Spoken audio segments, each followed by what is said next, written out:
They sent her The to the cold won't Vampire King stop because us. she was too I know. dangerous to We'll keep. face it together. In 17 Good. years, Stay Caliph close. of Corvain had killed 3 men, not with blade or poison, with words. She spoke their true names, the names buried beneath titles and lies, and their hearts stopped beating. The iron collar around her throat had been there for 5 years. Cold metal, unforgiving. It dug into her skin. When she swallowed, left marks that never quite faded. The runes carved into the surface glowed faintly in darkness, a constant reminder of what she was. Dangerous, uncontrollable, silenced. When Soren of Frostspire looked at her across the frozen tribute ground, when those pale silver eyes locked onto hers, Caliph saw something no one else could see. She saw his name, not the one the world knew, the one he'd buried 900 years ago. Speaking it would mean salvation or destruction. She had 3 months to discover which.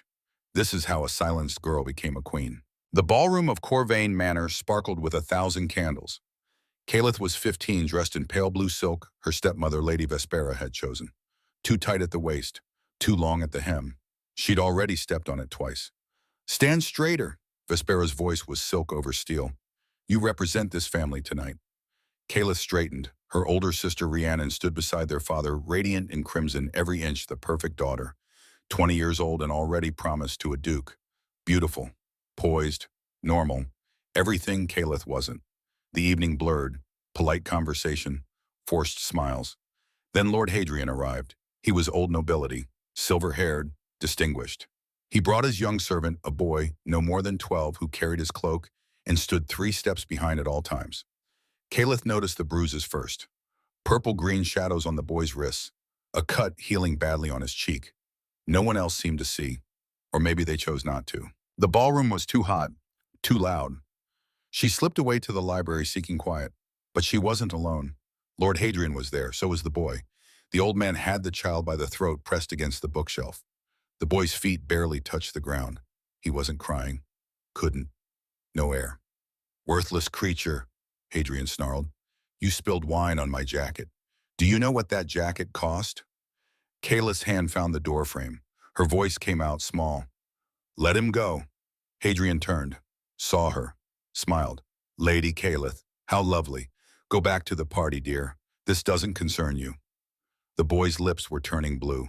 "Please." She stepped forward. "He's just a child. He's property." Hadrian's grip tightened. "As are you, in a sense. Your father owns you until you marry, just as I own this useless thing. Now leave before I tell your fathers you've been rude to a guest." Something snapped inside her. Not loud, quiet, like ice cracking beneath feet. She looked at Lord Hadrian, really looked, and she saw it, floating above his head like morning mist, visible only to her. His true name, not Hadrian Morvain of the Northern Holdings. Something else, something real. The name burned in her mind. She didn't understand what it meant to see such things, didn't know the word namespeaker yet. She only knew the truth was right there, demanding to be spoken. "Tyrant who fears weakness." Her voice rang clear in the library. Hadrian's hand opened. The boy dropped, gasping. The old man staggered back, clutching his chest. His face went pale, then gray. His eyes bulged. What did you—" He collapsed, hit the marble floor hard, didn't move again. The boy scrambled away, coughing. Kayla stood frozen, staring at the body, at her hands, at the truth of what she'd done. She'd spoken a name, and a man had died.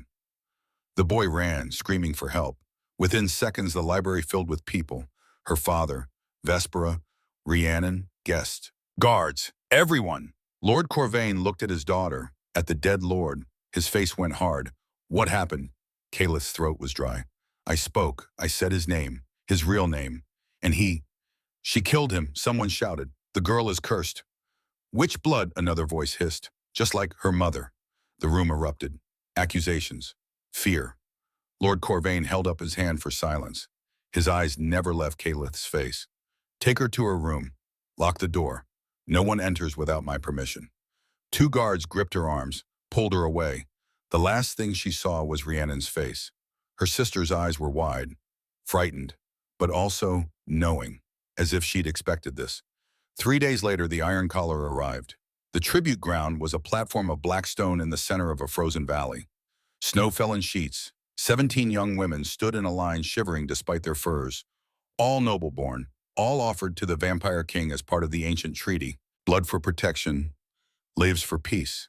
Kayla stood at the end of the line. The iron collar caught the gray light, marking her as different, as dangerous. The other tributes kept their distance. Lord Corvain stood with the delegation from the southern kingdoms. His face was carved from stone. Beside him, Vespera looked bored. Rhiannon stood slightly apart, her hands twisted in her cloak. The tribute master stepped forward, an old man in ceremonial robes. His voice carried across the valley. We gather to honor the pact between the southern kingdoms and Sorin of Frostspire. 17 daughters offered in tribute. A girl 2 places down started crying, soft broken sounds. The wind shifted, every torch on the platform bent as if bowing.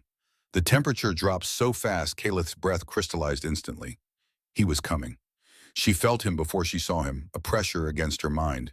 Ancient, vast, cold that went beyond winter into something else entirely. 2 tributes collapsed. 3 began screaming. Then he emerged from the blizzard. Sorin of Frostspire was not what the stories described. The tales spoke of a monster, something twisted and wrong, but the figure who walked through the snow was devastatingly beautiful, tall beyond reason, hair like starlight falling past broad shoulders. His face was carved from marble, sharp cheekbones, a jaw that could cut, eyes the color of ice at dawn, pale silver that held no warmth, no mercy, no humanity. He wore black leather despite the cold, no furs. Ice clung to him like a living thing, spreading across his shoulders, melting and reforming with each step. This was winter given consciousness. The tribute master's voice cracked. Lord Sorin, we present. Silence, one word. The old man's jaw snapped shut. Sorin moved toward the platform. His gaze swept across the women, dismissing each in turn. Empty faces, trembling bodies, nothing that interested him. Then his attention snagged on Calith. She felt it like a physical touch. Those silver eyes locked onto her with sudden, absolute focus. He'd noticed the collar, the guards on either side of her, the way she stood apart from the others. He stopped directly in front of her. Up close, she could see the ice crystals on his lashes, the faint blue tinge to his lips. He smelled of pine and snow and something darker underneath. Old blood, ancient magic. Why is this one bound? His voice was low, rough, like stones grinding together. Lord Corvain stepped forward, knelt. My lord, she is dangerous, a namespeaker. I offer her with the warning that she should not be permitted to speak freely. A namespeaker. Sorin tilted his head. Something flickered in those dead eyes. Interest. I thought your kind were extinct. Calith met his gaze. Didn't look away. She'd learned early that showing fear only made things worse. Nearly extinct, Corvain said quickly. She's killed 3 men by speaking their true names. I've kept her bound for 5 years to prevent further incidents. If you wish to keep her, the collar must remain. I wasn't asking you. Corvain went pale, retreated. Sorin studied Calith. She stood perfectly still. Let him look. What else could she do? You know what you are, he asked. What it means to see true names. She nodded, once. Can you control it? She shook her head. Interesting. He reached out. One finger touched the iron collar. Ice spread from the contact point, covering the metal in frost. This causes you pain. It wasn't a question. She nodded anyway. And yet you've worn it for 5 years. His eyes searched hers. How many names do you see right now? Looking at this crowd. She glanced around, saw the truth hovering over every head. Dozens of true names burning like small suns only she could perceive. She held up both hands, spread her fingers. 10, 20, too many to count. But you don't speak them. She shook her head. Why not? She couldn't answer with the collar on, so she just looked at him, tried to convey with her eyes what her voice couldn't say. Because I don't want to kill anyone else. Something shifted in his expression. Not quite a smile, but close. I'll take this one. The crowd erupted. Corvain sputtered. My lord, you don't understand the danger. I understand perfectly. Sorin's voice cut through the noise like a blade. She's dangerous, so am I. We'll get along beautifully. The collar will be removed immediately. She'll kill you. Sorin looked at Lord Corvain, really looked. The older man's protest died in his throat. He took 3 steps back. If she kills me, Sorin said softly, then I deserve to die. He lifted Calith as if she weighed nothing, turned, walked back into the blizzard without another word. Behind them, the tribute ground erupted in chaos. Shouts, arguments, accusations. But the snow swallowed the sound quickly, leaving only wind and the crunch of Soren's boots on frozen ground. Caliph looked back once, saw Rhiannon standing alone at the edge of the platform. Her sister raised one hand, not a wave, a warning. Then the storm consumed everything. The castle appeared suddenly. One moment, nothing but white. The next, black towers rising from ice like teeth from a skull. Frostspire, the ancient seat of vampire power in the north. Soren carried her through gates that opened without touch. Across courtyards where ice sculptures stood frozen mid-motion. Through halls where the walls themselves were carved. From glacial ice lit from within by cold blue light, servants moved in shadows, pale figures in dark clothing. They didn't speak, didn't look at her, vanished around corners like smoke. Finally, a chamber, surprisingly warm, furs on the floor, a fire crackling in the hearth, windows showing the storm outside. Soren set her down gently. Step back, put 3 feet of distance between them. I'm going to remove the collar, he said. Don't speak my name, not yet. Not until I explain why. That would be a very bad idea. She nodded. He moved behind her. His fingers found the lock at the back of her neck. Cold, careful. She felt the magic in the metal resisting. Then his power surged, ice meeting iron, and something snapped. The collar fell away. Caliph gasped, the first full breath she'd taken in 5 years. Her hand flew to her throat, touched bare skin. No metal, no pressure, no pain. Tears started.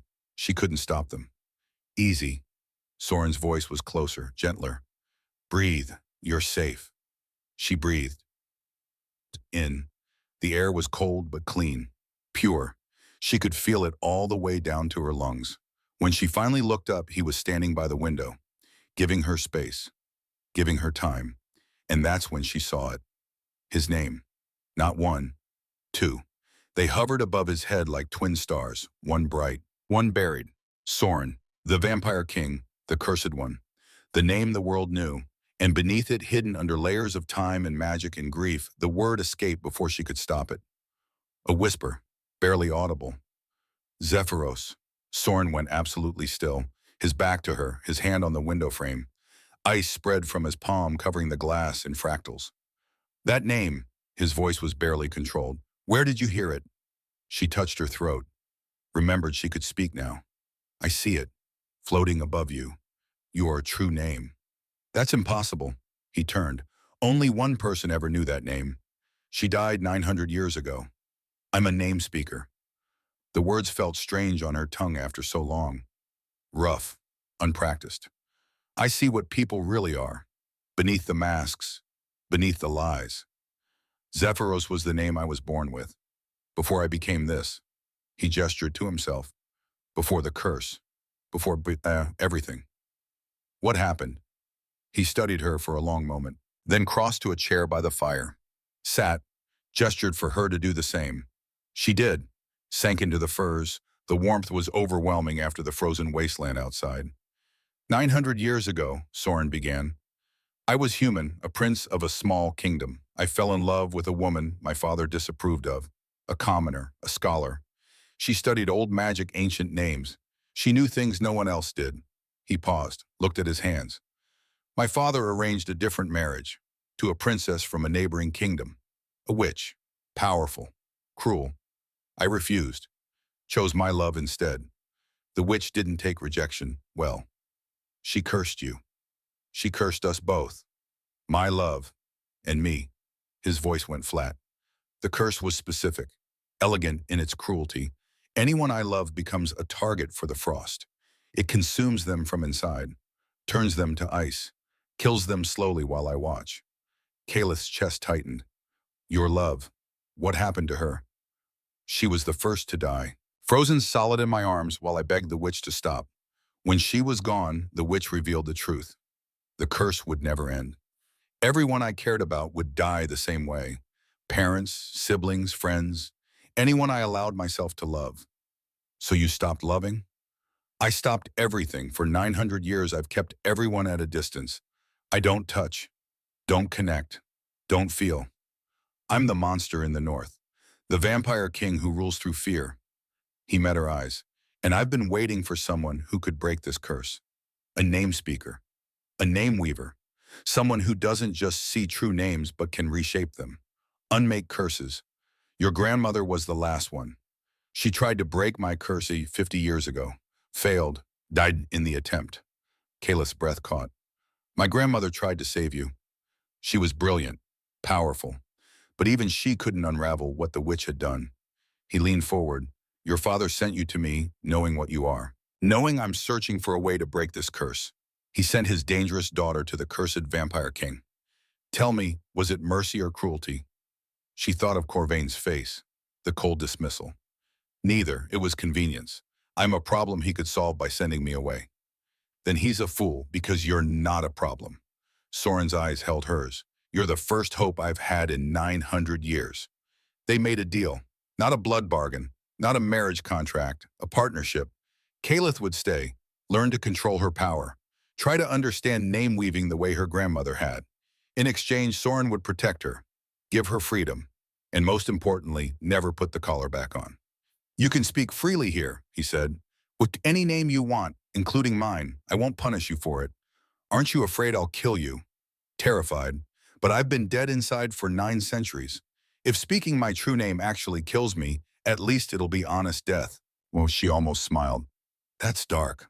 I'm a vampire. Dark is my specialty. The next morning, Soren brought her to the council chamber. 10 vampire lords sat around a table of black ice. Ancient, powerful. They looked at Caleth like she was prey. This is Caleth of Corvain, Soren announced. She will be staying as my strategic advisor. Advisor, Lord Draven spoke. Silver-haired, handsome, smiling too much. My king, she's a tribute. Surely you mean she's here for blood. I mean what I said. But she's human, fragile. What could she possibly advise on? Soren sat at the head of the table, gestured for Caleth to stand beside him. She did, though her legs shook. She sees what others cannot, hears what others hide. She'll help me determine who in this room is loyal. The temperature in the chamber dropped. The vampire lords exchanged glances. My king, another lord spoke. Are you suggesting someone here is disloyal? I'm not suggesting anything. I'm stating facts. Soren's voice was ice. We have spies, traitors. Someone is passing information to our enemies. Caleth will help me find them. Draven laughed. Too loud, too casual. And how exactly will a human girl accomplish that? Caleth looked at him, saw his true name hovering like smoke. The words were clear as day. She glanced at Soren. He gave the smallest nod. Permission. She spoke. Lord Draven, your true name is Betrayer Bolt with Gold. The room went silent. Draven's smile vanished. What did you say? I said your name, your real one. The one that tells the truth about who you are. She kept her voice steady. You've been paid to betray this kingdom.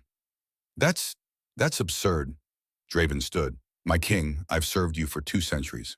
How much did they pay you? Soren's voice was deadly calm. I don't know what how much. The compulsion in Soren's voice was undeniable. Ancient vampire magic forcing truth. Draven's mouth opened, tried to resist, failed. 50,000 gold. Paid in 3 installments. For information on your military movements. The other lords erupted. Shouts, accusations.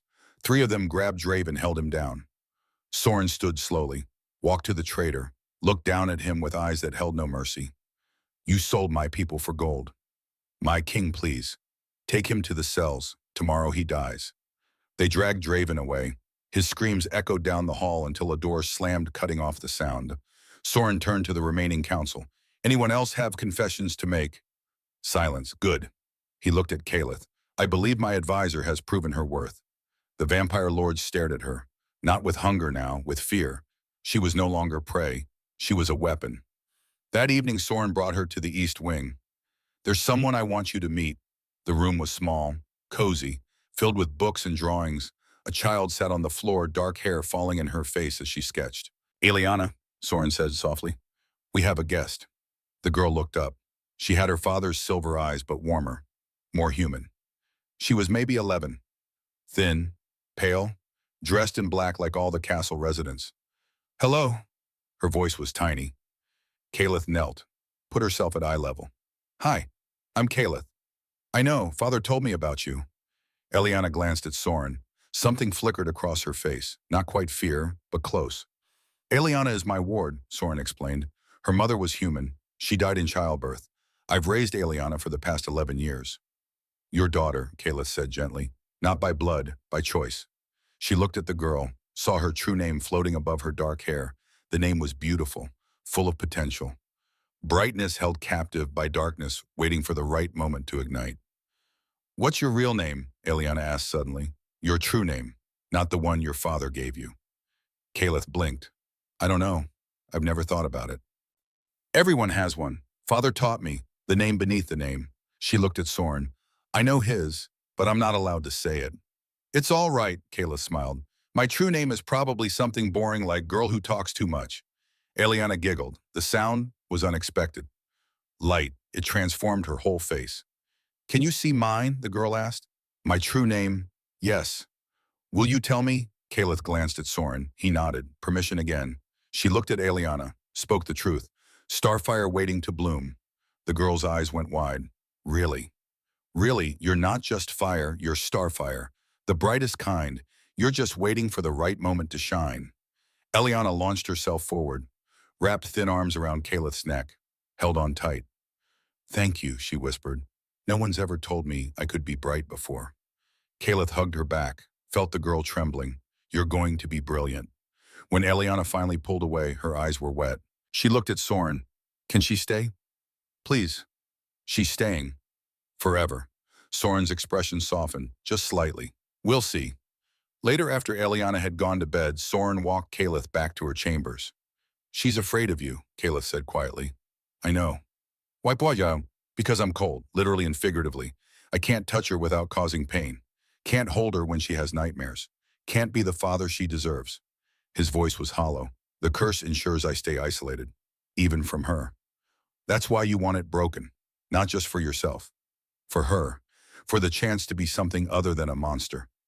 He stopped at her door. You helped her more in 5 minutes than I have in 11 years. You saw her as she truly is, gave her hope.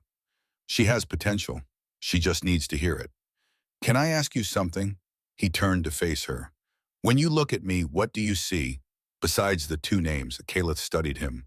The pale beauty, the frozen exterior, the eyes that had seen too much.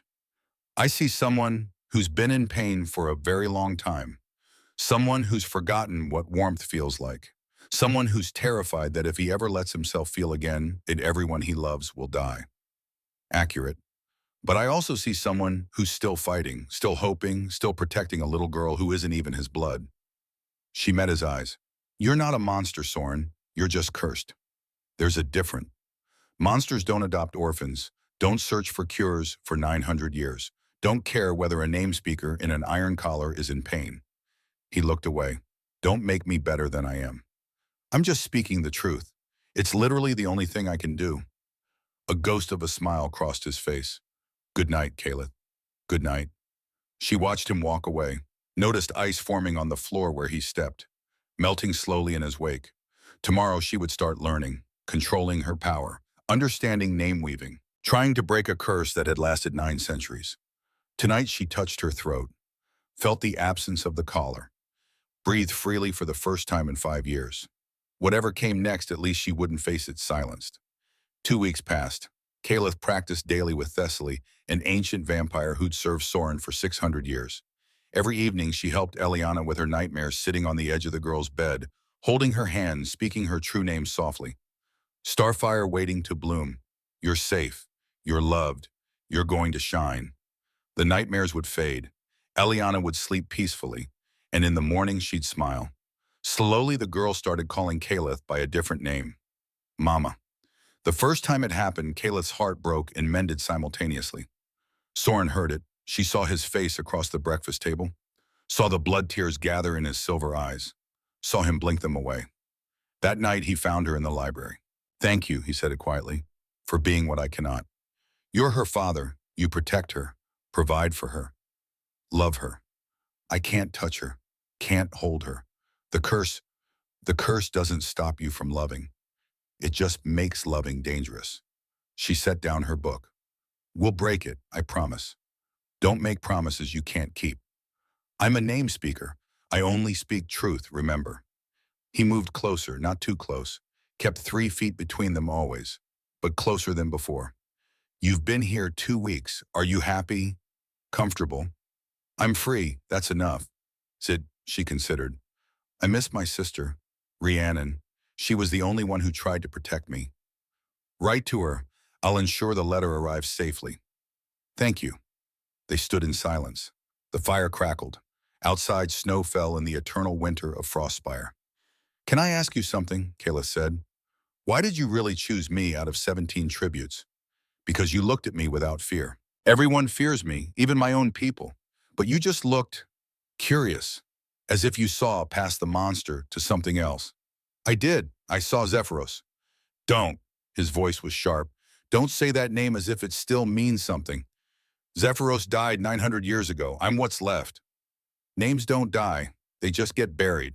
She held his gaze. And buried things can be unearthed. He looked away first.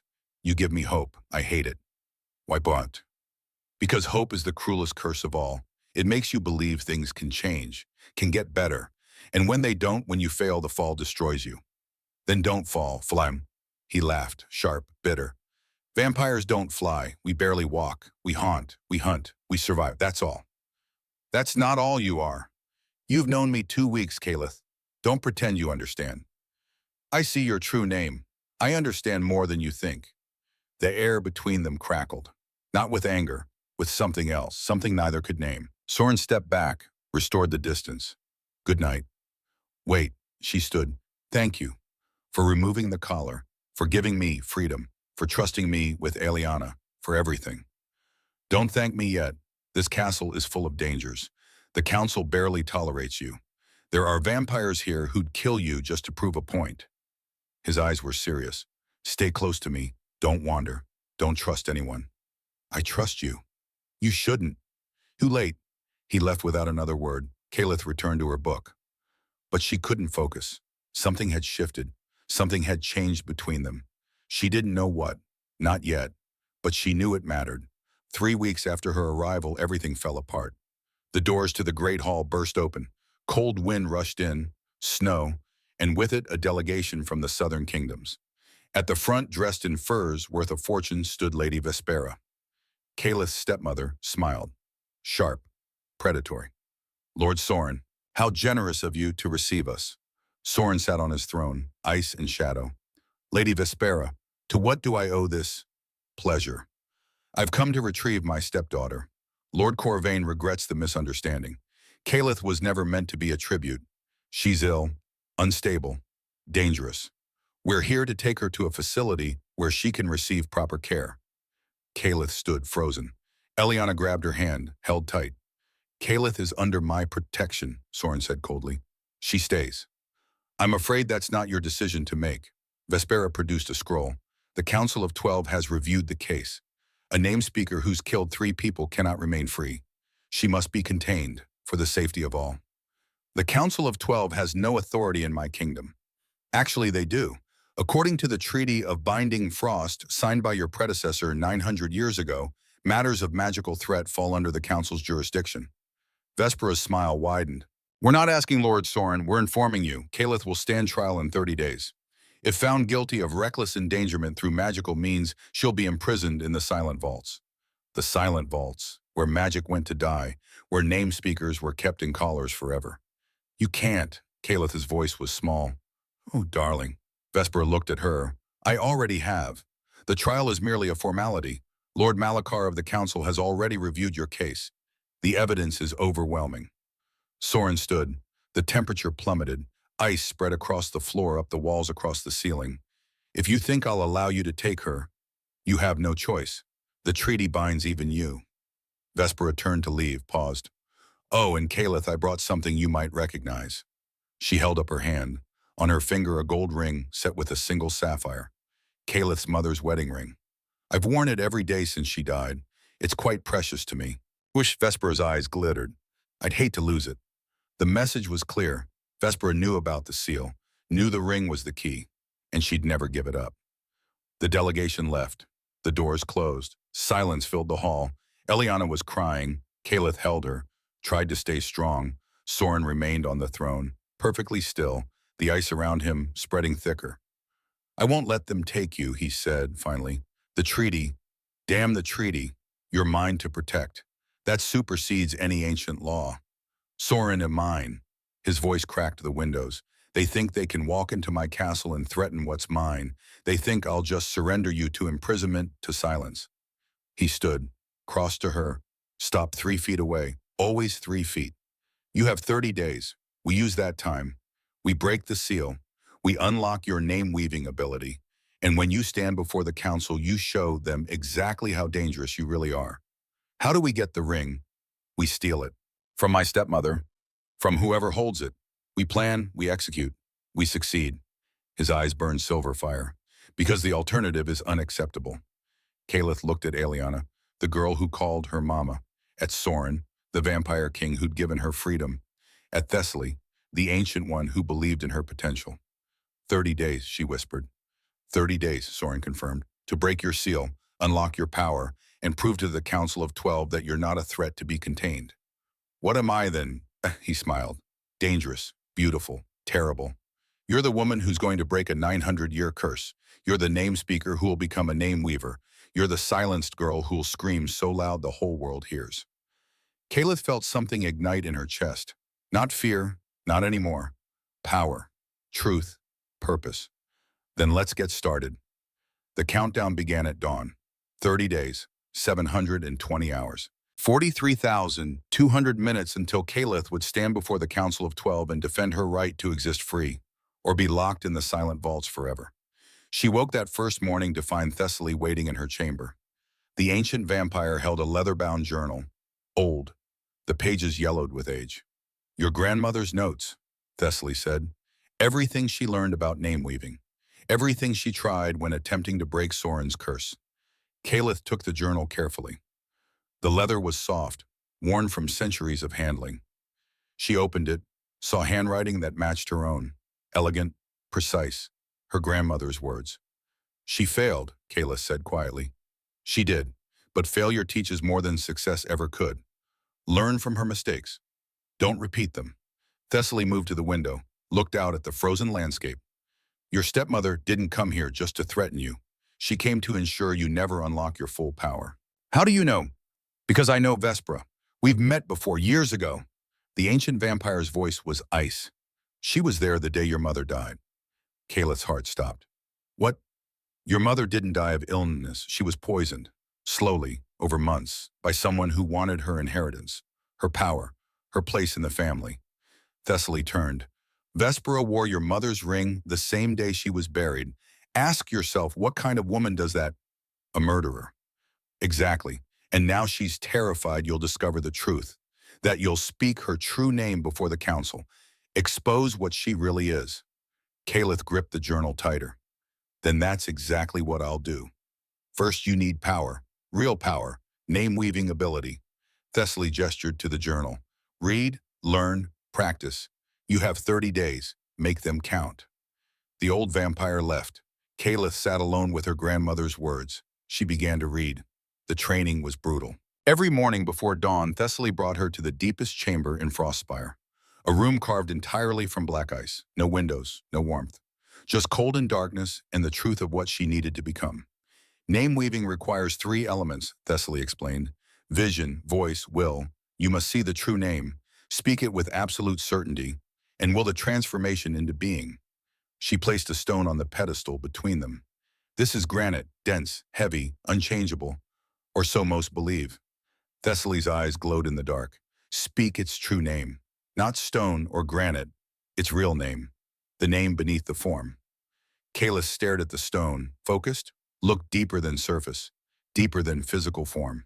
And she saw it, hovering above the gray surface, letters made of light. Earth remembering fire, she whispered. The stone glowed faintly, responded to truth. Good. Now speak it again, but this time reshape it. Tell it what you want it to become. Caliph took a breath, spoke again. Earth remembering fire. You were forged in heat. Return to what you were. Become flame. Nothing happened. Again, with will. Command it. Don't ask. Demand. She tried, failed, tried again, failed again. Hours passed. The stone remained stone. I can't do it, she said finally, exhausted, frustrated. You can't because you're still sealed. The collar is gone, but the binding remains. Until we break it, you'll never have full access to your power. Thessaly picked up the stone. But you can still practice. Build the muscle. Prepare for the moment when the seal shatters. They trained until Calith's voice gave out, until her head pounded, until she couldn't see straight. Then they trained more. By the end of week 1, she could make the stone warm. By week 2, she could make it glow. Small victories. Not enough. Never enough. Soren watched sometimes, silent, standing in shadows. She felt his presence like cold wind, comforting, constant. One evening after particularly brutal training, he spoke. You're pushing too hard. I have to. 23 days left. You'll burn out before the trial if you continue like this. Then I burn out. At least I'll burn bright. She looked at him. You've been isolated for 900 years because of this curse. Eliana can't hug her father. You can't touch anyone you care about. If I can break it, if I can give you freedom, then pushing hard is worth it. This isn't about me. Isn't it? You need a name weaver. I need to unlock that power. We both benefit. He moved closer, still 3 feet away, always 3 feet. I need you safe more than I need the curse broken. Wiped because he stopped, struggled with words. Because in 900 years, no one's looked at me the way you do. Like I'm still human underneath. Like Zephyrus might still exist. He does exist. He's just buried. Buried things should stay buried. That's fear talking, not truth. His jaw tightened. You know what happens when I care about someone? When I allow myself to feel anything beyond cold detachment. They freeze. They die. I kill them. Then we break the curse before that happens. And if we can't, we will. She stood, crossed the distance between them, stopped exactly 3 feet away, close enough to see the ice crystals forming on his eyelashes, far enough that he couldn't hurt her. I believe in you, Soren. Maybe it's time you believed in yourself. She left him standing there, alone in the training chamber, surrounded by ice that never melted. But something had changed. She felt it in the air, in the way he watched her now, in the silence that held more weight than words. Something was breaking. Not the curse. Not yet. Something else. The walls he'd built around his frozen heart. Week 3 brought unexpected progress. Eliana had nightmares every night. Terrible visions of her mother dying, of blood, of pain. The servants couldn't calm her. Even Thessaly's magic failed. But Calith found a way. Late one night she heard Eliana screaming, rushed to the girl's room, found her thrashing in bed, eyes open but unseeing, trapped in nightmare. Calith knelt, took Eliana's hands. They were ice cold, the curse affecting her too. Eliana, Starfire, can you hear me? The girl screamed louder. Calith made a choice, drew on everything Thessaly had taught, focused on Eliana's true name, saw it burning bright despite the darkness. She spoke it once. Starfire waiting to bloom. I see you, I know you. Eliana's screaming quieted slightly. Starfire waiting to bloom. You are safe. You are loved. You are protected. The thrashing slowed. Calith gathered her will, pushed past the seal, past the binding, reached for power she didn't quite have yet, and spoke the third time. Starfire waiting to bloom. You are brave. You are strong. You are ready to shine. Light exploded from Eliana's chest, golden, warm, beautiful. The nightmare shattered. The girl's eyes cleared. She gasped, looked at Calith. Mama, I'm here, baby. You're safe. Eliana threw herself into Calith's arms, sobbed. I saw her. Mother, she was dying and I couldn't help, and there was so much blood. Shh, it was just a dream, just a nightmare. It can't hurt you.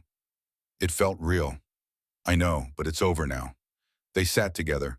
Calith held the girl, rocked her gently, sang an old lullaby her own mother had sung.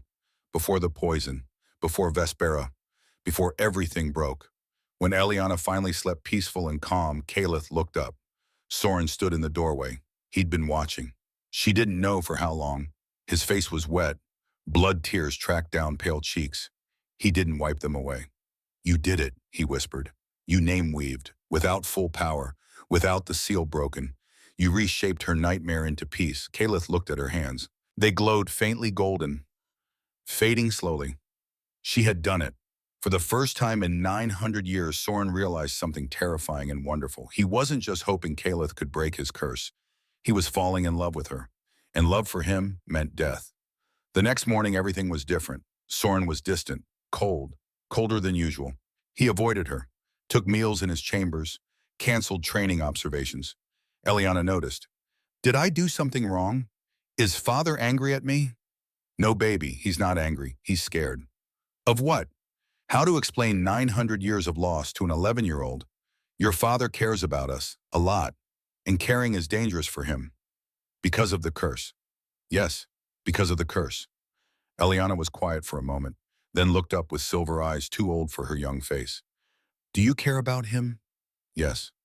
Like love care, Caleth's breath caught. Did she? When had it happened? When had the cold vampire king become more than a means to freedom? When had his rare smile started meaning everything? When had his presence become the only warmth she needed? Yes, she admitted, like love care. Then we have to break the curse, before it's too late. I know. How much time left?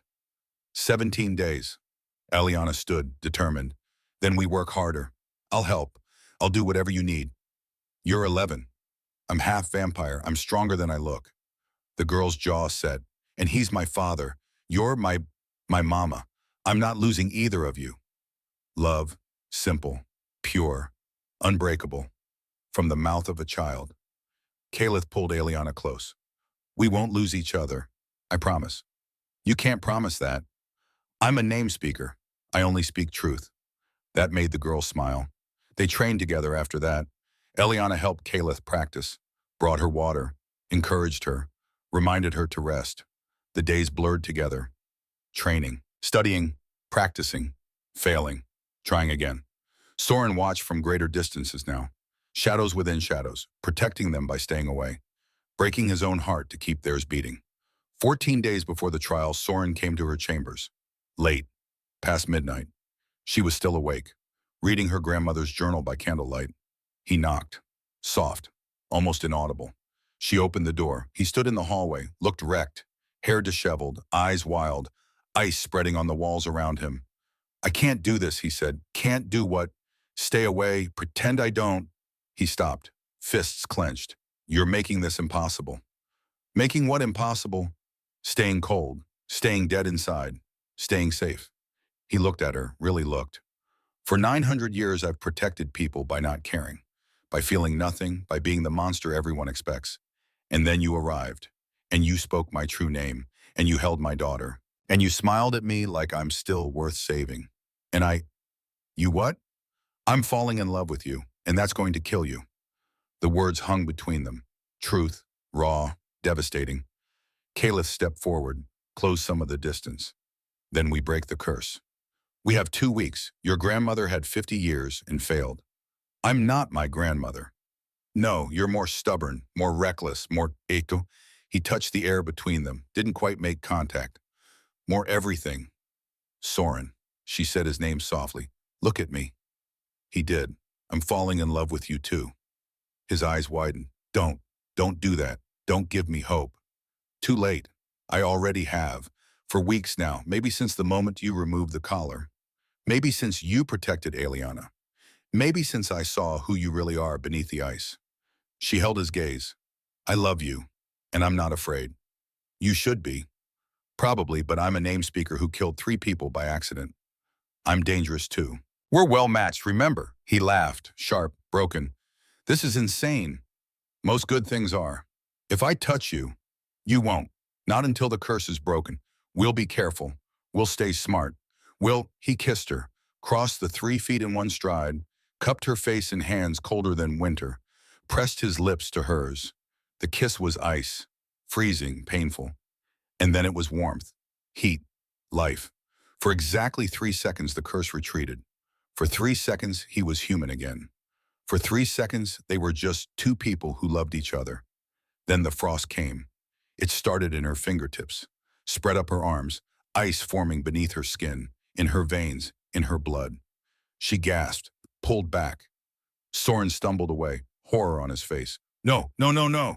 She collapsed. The cold was overwhelming, consuming.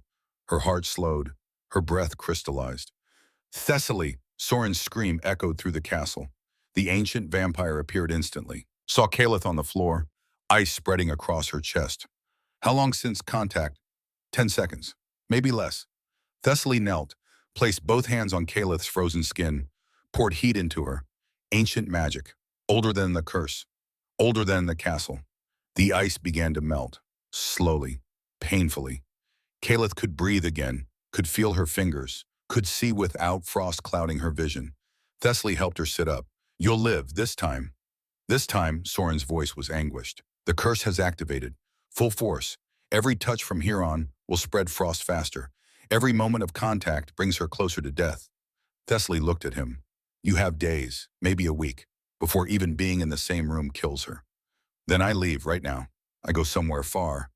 No, Calith grabbed his hand, felt the ice start immediately. Let go. We break the curse together in the time we have left. There's not enough time.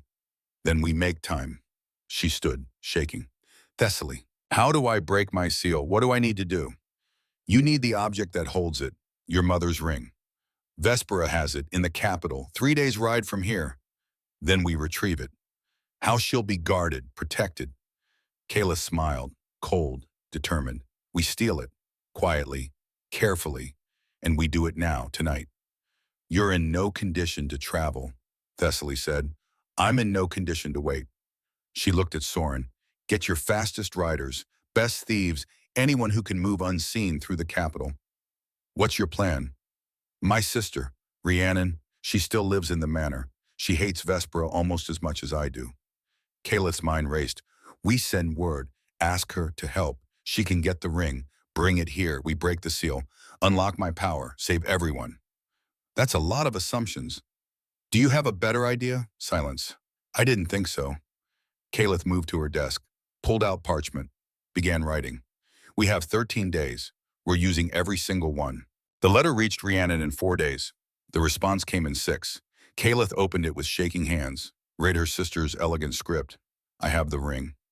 Vespera never takes it off, but I drugged her wine. She'll wake tomorrow, furious. I'll be long gone by then. I'm coming to you, bringing proof of what she did to Mother, bringing everything. I should have protected you years ago. Let me help now. Your sister R. Relief crashed over her, followed immediately by fear. 7 days left. Rhiannon was riding through winter, alone, with Vespera's guards likely following, with proof that could destroy their stepmother. If she didn't make it. She'll make it, Soren said from the doorway. Calith hadn't heard him approach. She turned. You read my mail. I read your face. It tells me everything. He stayed in the hallway. Wouldn't enter. The curse had gotten worse. Being within 10 feet of her caused ice to form on nearby surfaces. Your sister is brave, resourceful. She'll arrive safely. You can't know that. I can hope. Hope is all we have left. She wanted to touch him, hold him, feel his arms around her. But she couldn't. The distance between them felt like miles. I miss you, she whispered. I'm right here. No, you're 10 feet away, and that might as well be a continent. His expression cracked. I know. After the curse breaks, don't plan for after. We survive now, we deal with later when it comes. But she saw it in his eyes. He didn't believe they'd survive. Didn't believe the curse would break. Didn't believe in happy endings. 900 years of loss had taught him better. She wanted to prove him wrong. Wanted to show him that buried things could be unearthed. That frozen hearts could thaw. That love didn't always end in death. She had 7 days to save them all. Rhiannon arrived on the 6th day, exhausted, frozen, but alive. She stumbled through the castle gates on a half-dead horse, collapsed in the courtyard. Guards carried her to the warm chambers. Calith rushed to her side. Rhiannon, thank the gods. Her sister's eyes opened, gray like their father's, but warmer. Little sister, you look different. I'm free, no more collar. Good, that thing was monstrous. Rhiannon sat up slowly, pulled a small pouch from inside her cloak. The ring and documents, everything I could find about Mother's death. Medical reports, correspondence, Vespera's financial records showing payments to the poisoner. Calith took the pouch with trembling hands, opened it. Inside, a gold ring set with sapphire, their mother's ring, and rolled parchments, evidence. She knows I took these, Rhiannon said quietly. She'll come, she'll bring guards, lawyers, the Council of 12. Let her come. By the time she arrives, I'll be ready. Ready for what? to show her exactly how dangerous I really am. Breaking the seal required ritual. Thessaly prepared the chamber, drew runes in ice, lit candles made from vampire bone, set the ring in the center of a circle of salt and silver. This will hurt, the ancient vampire warned. The seal is embedded in your magic, in your soul. Tearing it out is like tearing out part of yourself. I understand. Your grandmother tried this once. It nearly killed her. She didn't have what I have. What's that? Caleth looked toward the hallway, where Soren waited, where Eliana stood with Rhiannon, where her chosen family gathered. A reason to survive. She stepped into the circle, knelt before the ring, placed both hands on the cold metal, and spoke her mother's true name. Grace, who gave everything. The ring pulsed, responded to truth. Grace, who gave everything, you protected me even in death. You bound my power to keep me safe. But I'm ready now. I'm strong enough. Let me be free. Pain exploded through her chest, white hot, searing. The seal fought back, held tight, refused to release. Again, Thessaly commanded. Speak it again. Grace, who gave everything. Caleth screamed the name. I am your daughter. I carry your legacy. Release me. The ring shattered. Light erupted. Golden, blinding, pure. The seal broke. Power flooded through Caleth. Overwhelming, infinite. She could see every name in the castle, every true name of every living thing. She could reshape them all, could transform reality itself. She understood now why her father had feared this. She was dangerous. Gloriously, terrifyingly dangerous. When the light faded, she stood, whole, changed, powerful. Thessaly knelt. My lady Nameweaver. Don't. Caleth helped her up. I'm still just Caleth. No, you're more. You're what your grandmother was, what your mother would have become. You're the first Nameweaver in 50 years. Soren appeared in the doorway, stared. Your eyes, they're glowing gold. She looked at her reflection in the ice wall. He was right. Her eyes burned with inner light, the mark of her power fully awakened. How long until the trial, she asked. One day. Good, that's all I need. That night, Caleth discovered she was pregnant. She'd missed signs, too focused on training, on survival, on breaking the seal. But the healer confirmed it. 10 weeks along, conceived before the curse fully activated, before ice and death and fear. The baby was half vampire, unprecedented. The healer didn't know what that meant, didn't know if the child would be cursed too. Kayla sat alone in her chamber, hand on her stomach, feeling the tiny life growing inside. She hadn't told Soren yet, didn't know how, didn't know if it would give him hope or destroy him. A child, their child, created in a moment of warmth before winter claimed everything. She had to break the curse now, not just for her, not just for Soren, for their daughter, for the future they deserved. Tomorrow she'd face the Council of 12. Tomorrow she'd defend her right to exist free. Tomorrow she'd expose Vespera for what she truly was. Tomorrow everything changed, but tonight she held her secret close. Protected it, loved it. Tomorrow could wait. The trial took place in the Grand Hall of Judgment, a massive chamber, vaulted ceilings, walls of white marble, 12 thrones arranged in a semicircle. Each throne held a member of the Council of 12, representatives from 12 kingdoms, ancient, powerful, impartial, or so they claimed. Caleth entered in chains, silver, to prove she couldn't use magic to escape, to prove she was contained. The chains were an insult, a reminder that they saw her as criminal and as threat. She wore them proudly. Vespera sat in the front row of observers, smiling, confident, wearing a new ring, not their mother's. Something expensive, gaudy. Rhiannon sat opposite, silent, determined, the evidence clutched in her hands. Soren stood at the back. He couldn't come closer. The curse had worsened. Being within 50 feet of Caleth caused frost to spread.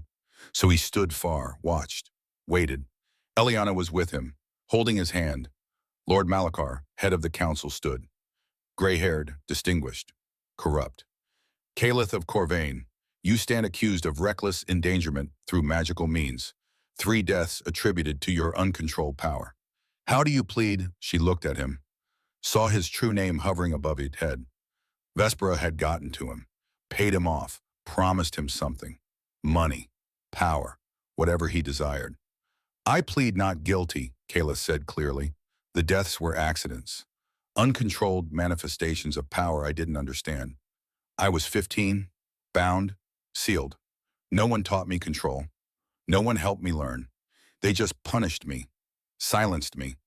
And now you want to imprison me forever for crimes I committed in ignorance. You killed 3 men. I spoke truth. Their own guilt killed them. She pulled against the chains.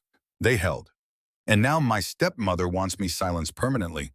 Not for justice, for her own protection. That's slander. Vespera stood. Council members, this girl is dangerous, unstable. She must be contained. Sit down, Lady Vespera. Malakar's voice was cold. You'll speak when called. Vespera sat, but her smile remained. The trial proceeded. Witnesses testified. Guards from the night Lord Hadrian died. Servants from Corvain Manor. People who'd seen Calith's crimes. All of it carefully curated. All of it designed to prove one thing. She was too dangerous to live free. Then came Malakar's verdict. Based on the evidence presented, this council finds... Wait, Calith's voice rang out. I have something to say. You've had your chance to speak. I'm a name speaker, a name weaver, the last of my kind, and I'm going to speak truth now, whether you want to hear it or not. She closed her eyes, gathered her power, felt it burning golden in her chest. When she opened them, she spoke her own true name. Truth speaker, unbound. The chamber froze, literally. Ice spread across every sermon. But this wasn't Soren's curse. This was her power, her magic, her will made manifest. And with it came compulsion, ancient magic, irresistible. Everyone in the chamber would speak only truth for the next 10 minutes. Lord Malakar, Calith said calmly, what deal did Lady Vespera make with you? The old man's mouth opened, tried to resist, failed. She promised me trade routes, exclusive access to southern ports, in exchange for ruling against you. Gasps, shouts, chaos. Lady Vespera, Calith continued, how did my mother die? Vespera's face went white. I poisoned her, slowly, over 6 months, so it looked like illness. More shouts. Horror. Members of the council rising from their thrones. Wipo. To steal her inheritance, to take her place in the family, to get rid of the name Weaver bloodline before it threatened my position. And Lord Corvain, did he know? Vespera's eyes went wild. She couldn't stop the words. Yes, he helped. He wanted the name Weaver gone too, feared what you'd become, what you'd reveal about him. Calith felt tears on her cheeks. What about my father is worth revealing? He murdered his first wife. Your mother discovered proof, confronted him. He chose me, chose power, chose silence. The chamber exploded. Guards moved toward Vespera, toward Malakar, both trying to flee, both failing. The truth had been spoken, could not be unspoken. Calith released the compulsion. The ice melted, the spell faded. She stood in her chains, exhausted, drained, but victorious. The head judge, a woman from the Eastern Kingdoms, uncorrupted, stood. In light of these revelations, this council finds Calith of Corvain not guilty. Furthermore, we order the arrest of Lady Vespera and Lord Malakar for conspiracy murder and corruption of justice. Guards swarmed. Vespera screamed. Malakar tried to run. Both were captured, dragged away, their protests echoing down marble halls. Rhiannon rushed forward and unlocked Calith's chains with shaking hands. You did it, God's little sister. You actually did it. Calith sagged. Rhiannon caught her. Across the chamber, Soren watched, pride and pain warring on his frozen features. She'd won. She was free. But the curse remained, and now he knew about the baby, about the future they might never have. His eyes met hers across the distance. Love, fear, desperation. Break it, he mouthed. Please. She nodded. Tonight. That evening, Calith told Soren about the baby formally. They stood in the frozen garden, 50 feet apart. The curse wouldn't allow less. I'm pregnant, she said, at 10 weeks. You heard it in the trial. I heard. His voice was raw. A child. Our child. Half human, half vampire. The healer doesn't know what that means. It means she'll be extraordinary, powerful, free. If we survive long enough to meet her, we will, because I'm breaking this curse. Right now, tonight. Calith. No more waiting, no more fear. I have the power, I have the knowledge, I have the will. She looked at him, really looked. And I have you. That's all I need. She walked toward him, crossed 40 feet, 30, 20. The frost spread faster, ice forming on her skin, in her lungs, around her heart. But she kept walking. Calith, stop, you'll die. I won't. I'm a name weaver. I can reshape reality itself. She stopped 10 feet away, the closest she'd been in weeks. I see your name. Both of them. Soren and Zephyros, the buried one, the real one, the human prince who loved before he knew better. That man is dead. No, he's frozen. There's a difference. She raised her hands. Power gathered. Golden light. I'm going to speak your name 3 times, the way my grandmother tried, the way every name weaver before me tried. But I'm going to succeed. Because I have what they didn't. What? Love, real love, not obligation, not duty, love. She met his eyes. I love you, Soren. I love Zephyros. I love every version of you, frozen or free, cursed or saved. I love you, and that's the strongest magic there is. Tears froze on his cheeks. Don't fail, please. I can't lose you too. You won't. She drew breath, gathered every ounce of power, every lesson learned, every word her grandmother had written, every moment of training, every second of love, and she spoke. Zephyrus. The name rang through the garden, through the castle, through the frozen wasteland beyond. The curse manifested, visible. Black ice spreading from Soren's chest. Ancient magic. Twisted. Wrong. Zephyros the beloved. The ice cracked, light shining through fractures. The curse fighting, resisting, refusing to release its hold. Kalith stepped closer. 5 feet, 3. The frost consumed her. She couldn't breathe, couldn't see, couldn't think. But she could speak. Zephyrus freed. The curse shattered. Explosion of light, heat, life. The black ice dissolved. The twisted magic unmade. 900 years of suffering ended in a single moment. Kalith collapsed. Soren caught her. Warm hands, human hands. No frost, no ice, no death, just warmth, just life, just love. She looked up at him through fading golden light. Did it work? He was crying, real tears, not blood, not frozen, warm, human. It worked. Gods, it worked. He kissed her, no ice, no curse, just 2 people who loved each other, who'd fought impossible odds, who'd won. When they pulled apart, Aliana was there, running, laughing, throwing herself into Soren's arms. He caught her, held her. For the first time in 11 years, he held his daughter without fear of killing her. Papa, she sobbed, you're warm. You're really warm. I know, little star, I know. Rhiannon stood at the garden's edge, smiling, Thessaly beside her. The ancient vampire's eyes were wet. 900 years, Thessaly whispered.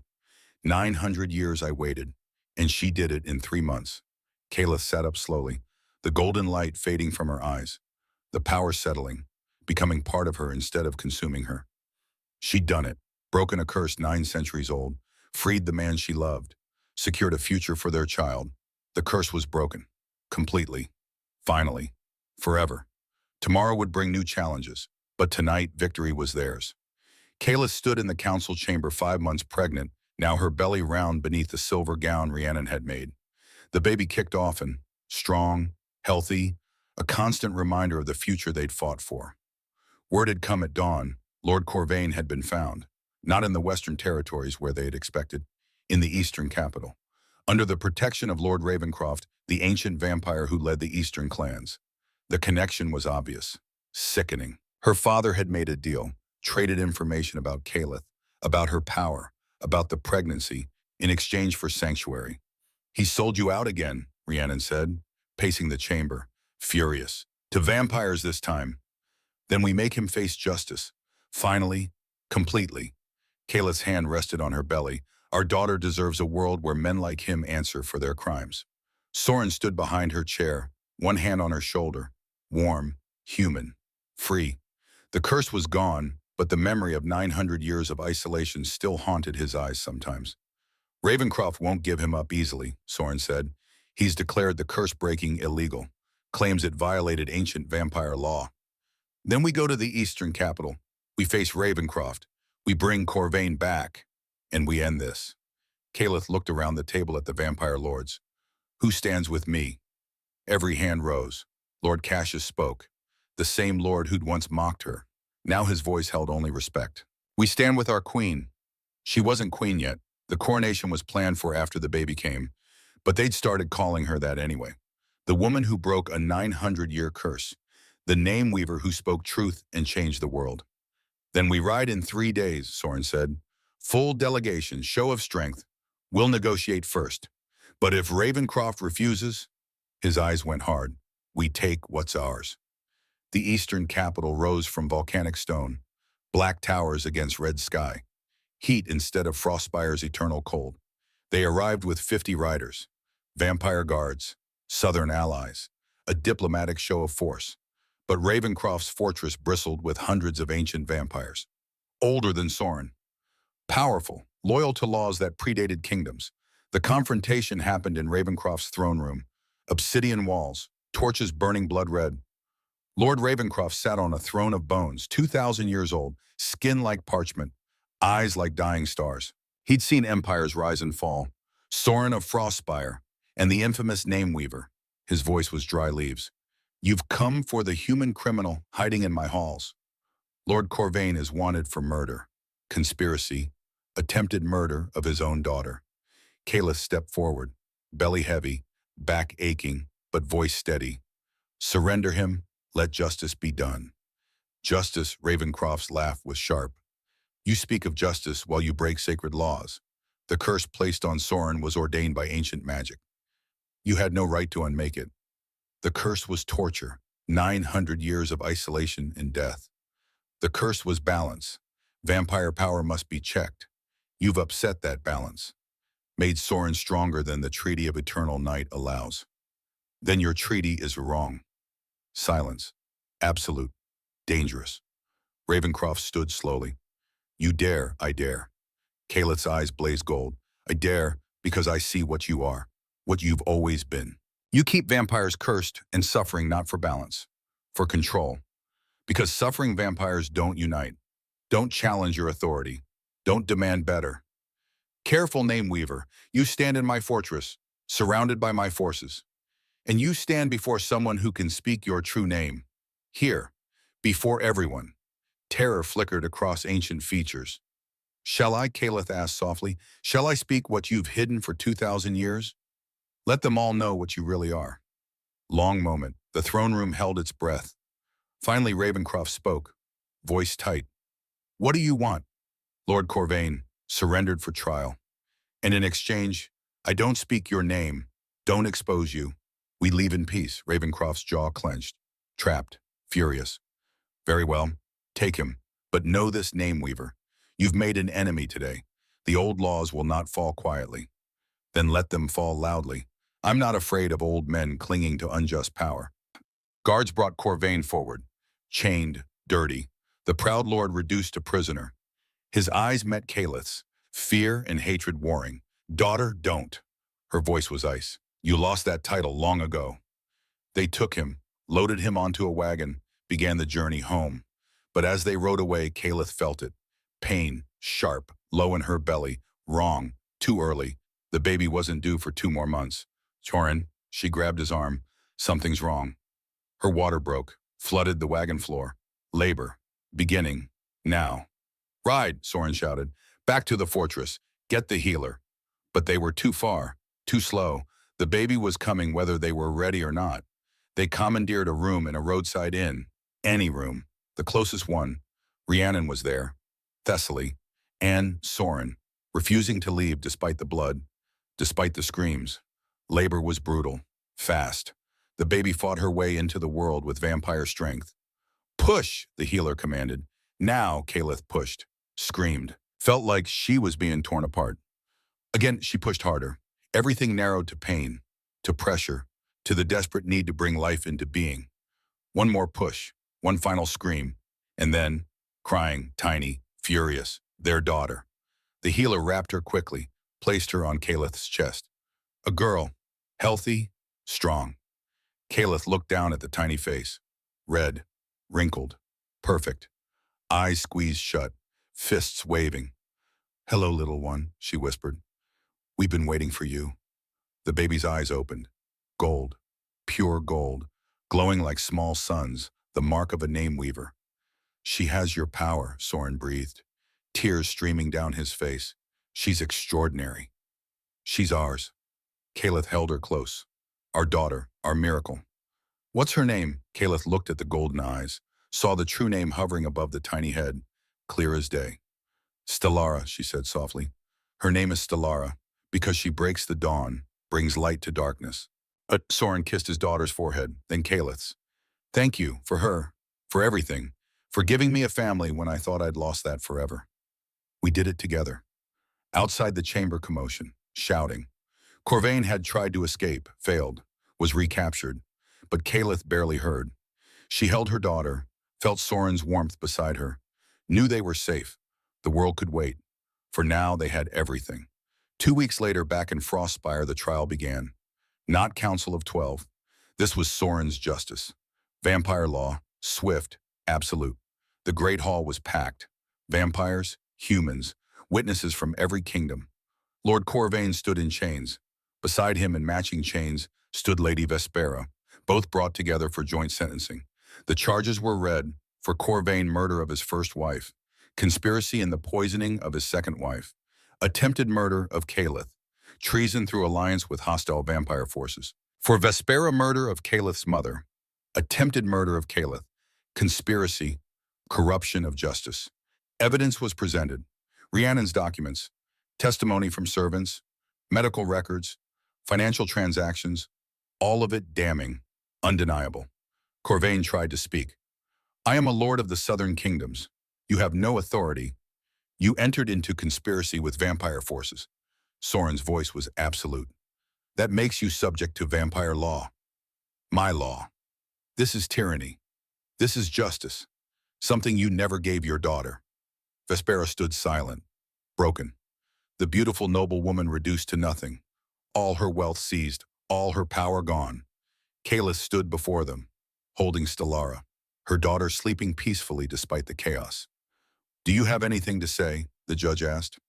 Caleth looked at her father, at the stepmother who'd poisoned her mother, at the two people who'd tried to destroy her. You called me dangerous, she said quietly. Defective, broken. You silenced me for 5 years, tried to imprison me forever, wanted me erased from existence. She held Stellara higher. The baby stirred, golden eyes opening briefly before closing again. But I'm still here, still speaking, still fighting, still winning. I'm a name weaver, a queen, a mother, everything you tried to prevent me from becoming. She looked at Vespera. You wanted me silenced, now you will be. Life imprisonment, solitary confinement, no visitors, no luxuries, just the truth of what you are.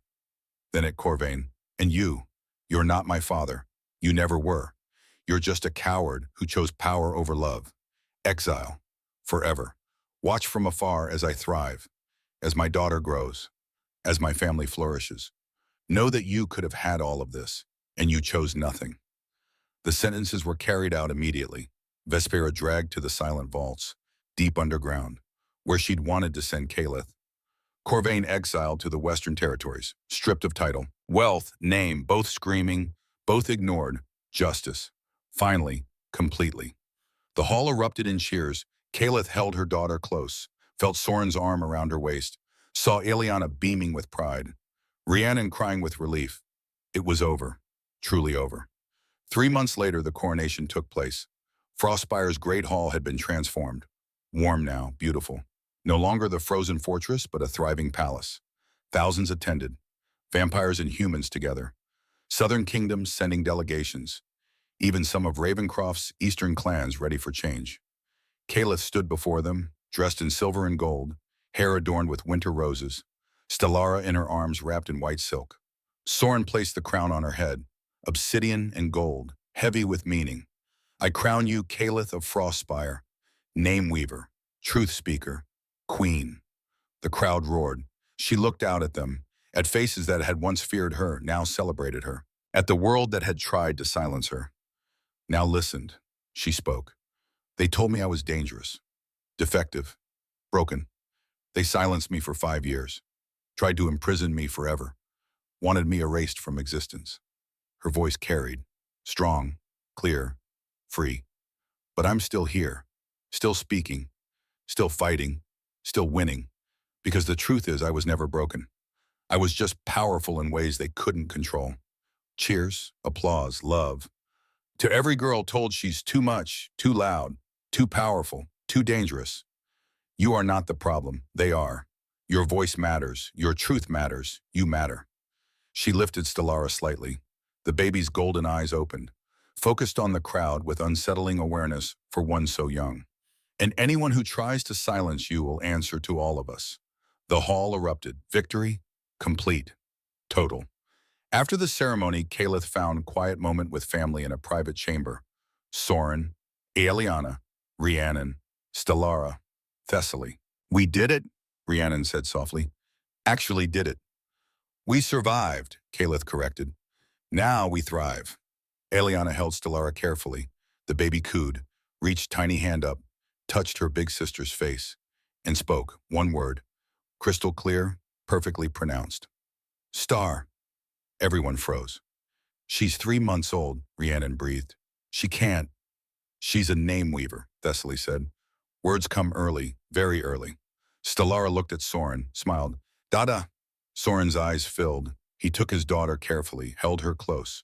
Hello, my brilliant girl, my dawn breaker, my miracle. The baby giggled, reached for his face, spoke his true name. Zephyros. Perfect pronunciation, full understanding. Caliph's breath caught. She sees it, already. She sees true names.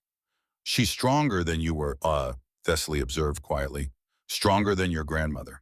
Possibly the most powerful name weaver in history. Which means she'll face challenges we can't imagine. Then we prepare her, Soren looked at Caliph, together as family. We teach her control, compassion, truth. And if anyone tries to hurt her, silence her, control her, they answer to us.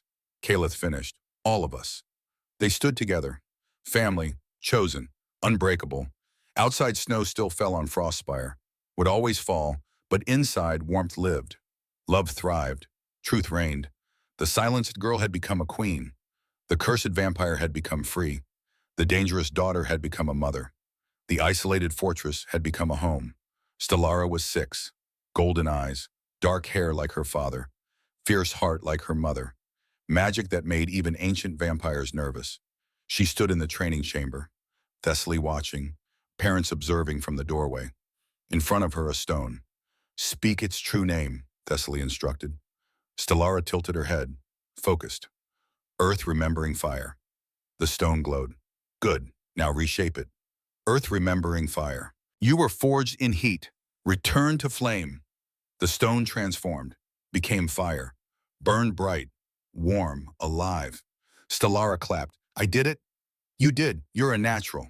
The girl ran to her parents. Did you see? Caliph knelt, hugged her daughter. I saw. You're amazing. Like you, Mama. Better than me. You're everything I could have been if I'd been free from the start. Soren picked up Stellara, spun her. My brilliant dawnbreaker. What shall we transform next? The whole world, Stellara declared. Make it better, kinder, safer. That's a big job. Then we start small, one stone at a time, one truth at a time. She looked at her mother. Right, Mama. Caliph smiled. Right, one truth at a time. They walked through the castle together, past halls where Caliph had once walked in chains, past chambers where Soren had once isolated himself, past rooms where Aeliana had once cowered in fear. All transformed now, filled with life, laughter, love. In the garden, Rhiannon tended winter roses. Aeliana, 16, now read to a group of young, half-vampire children, refugees, orphans, all given home here, family, growing, thriving. That evening, Caliph stood on the balcony, Stellara asleep in her arms, Soren beside her. Do you ever regret it? She asked softly. Everything we fought for, everything we risked. Never, not for 1 second. He pulled her close. 900 years I waited, for freedom, for family, for you. I'd wait 900 more if I had to. You won't have to. We have years now, decades, enough time to watch our daughter grow, to love each other, to live. More than I ever dreamed possible. They stood in comfortable silence, watching snow fall, feeling warmth rise from the castle below. Stellara stirred, mumbled in sleep. Mama, Dada, love. We love you too, little star, Caliph whispered. So much. The silenced name weaver was silenced no more. The cursed vampire was cursed no more. The broken family was broken no more. They were whole. They were free. They were exactly what they'd fought to become. And in a prison cell far away, Vespera rocked in darkness, muttering to herself. She was supposed to be nothing. Nothing. How did she become everything? The guard walked past, didn't answer, didn't care. Some questions had obvious answers. For anyone willing to see truth, Caleth had never been nothing. She'd always been everything. The world just needed time to catch up. And now it had.